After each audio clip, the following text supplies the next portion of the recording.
Куда все-таки выгоднее ехать на заработки? В Россию или Европу? Досмотрите это видео до конца, и вы узнаете 5 причин, из-за которых вам захочется работать в Европе. Подписывайтесь на наши обновления, чтобы быть в курсе о всех новинках на нашем канале. Решение заработать за рубежом – очень важный шаг в жизни человека, требующий взвешенного подхода. В условиях современности трудоустройство за границей овладело значительным перевесом в сравнении с работой на родине. В последнее время все больше привлекает мигрантов Европа. Таджики уже привыкли ездить за лучшей жизнью в Россию, но не так давно осознали, что это не предел и можно двигаться дальше. Но на самом ли деле работать в Европе лучше, чем в России? Тут стоит разобраться. На данный момент в одной только Германии существует примерно 1,5 миллиона открытых вакансий.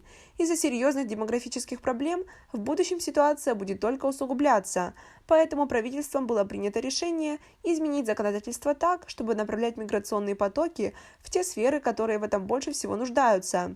Также, вероятно, этот закон поможет и с решением демографической проблемы. На фоне этого устроиться на работу будет намного легче, но учитывая то, что Россия ближе и в русскоговорящем социуме легче освоиться, дает все-таки плюс миграции в Россию. Но легче не всегда значит, что лучше, потому разбираемся дальше. Мы будем рады и тем, кто захочет приехать к нам на временной основе, и тем, кто примет решение о получении гражданства и о постоянном жительстве в России. Вторым критерием стоит отметить, что претенденты должны иметь высшее или среднеспециальное образование. Его придется подтвердить. Сейчас процедура подтверждения квалификации достаточно сложна. Она будет существенно реформирована в ближайшее время. Под претендентами понимаются граждане стран, не входящих в Европейский Союз, которые получили высшее или среднеспециальное образование на территории страны или за ее пределами. В России с этим немного легче, ведь в этой стране масса нелегальной и неофициальной работы, потому на квалификацию часто и не смотрят. Но при этом безопаснее работать, конечно же, в Европе. Прозрачность трудоустройства и подтверждение документально дают гарантии.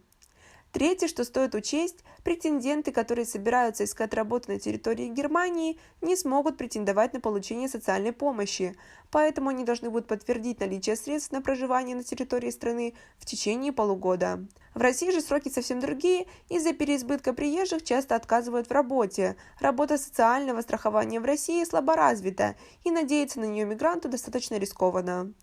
В-четвертых, вместе с тем в среднем рабочий в этой стране зарабатывает больше 40 тысяч евро в год. Хуже всего в России живет таджикам – 27,9 тысяч рублей и 25,1 тысяч рублей, узбекам – 29 тысяч рублей и 27,2 тысячи рублей, и киргизам – 29,3 тысячи рублей и 27,2 тысячи рублей.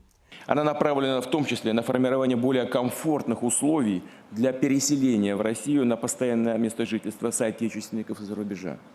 И пятым критерием стоит отметить, что иностранным специалистам, которые получили свое образование в стране Европы, вид на жительство будет предоставляться после 2 лет работы. Для тех же, кто получил свое образование за пределами страны, после 4 лет. В принципе, получить вид на жительство в странах Европы очень тяжелая, нервная процедура. В России с этим намного легче, если все документы в порядке, и выдается сразу на 5 лет. Но многие не пользуются возможностью, потому что работают нелегально.